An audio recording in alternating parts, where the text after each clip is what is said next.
Hello, જય શ્રી કૃષ્ણ. જો આજે વાડીએ કામ નહોતું ને તો મેં કીધું હાલો હું તો કીધું પાપડ બનાવી નાખું. હવે થોડુંક ઠંડુ ગરમ વાતાવરણ થઈ ગયું ને તો સ્ટોક કરવો છે.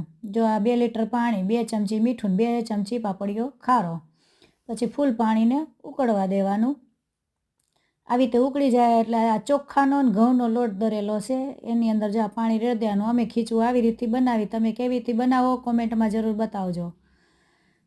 ને ખીચું જો થઈ ગયું તૈયાર, પણ થોડીક આમ મહેનતથી પછી આમ હલાવવું પડે. જેટલું આમ હલાવો ને એટલી સરસ ખીચું બને અને એટલા મસ્ત પોચા અને સરસ પાપડ થાય. પછી આવી રીતે લોયા વારી અને ઢોકરિયામાં બાફવા મૂકી દેવાના. અને પછી બફાઈ જાય ને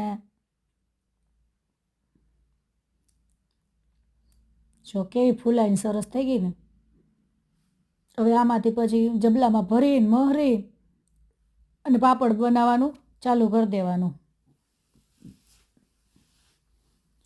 આપણે પાપડ વણવાનું ચાલુ કરી દીધું છે.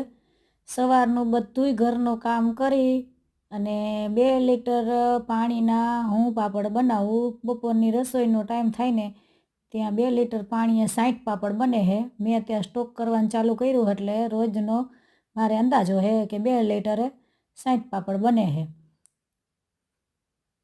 તો બસ એ કલાક 1.5 કલાકની અંદર 60 પાપડ હું વણી લઉં. મારી બસ આટલી ઝડપ છે. એટલે થોડાક છે ને સ્ટોક કરીને ભરી દે પાપડ.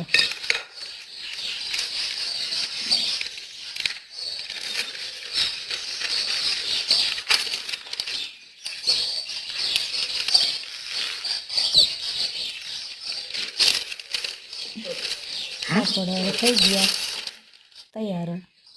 60માં જોઈએ 2 ઓછા રહ્યા એટલી એને મને બાફેલ ખીચી ભાવે તો હું ખીચી ખાઈ ગઈ એટલી. ને આ પાપડ સુકાઈને થઈ ગયા તૈયાર. અને આપણે છે ને હવે ડોલ ભરી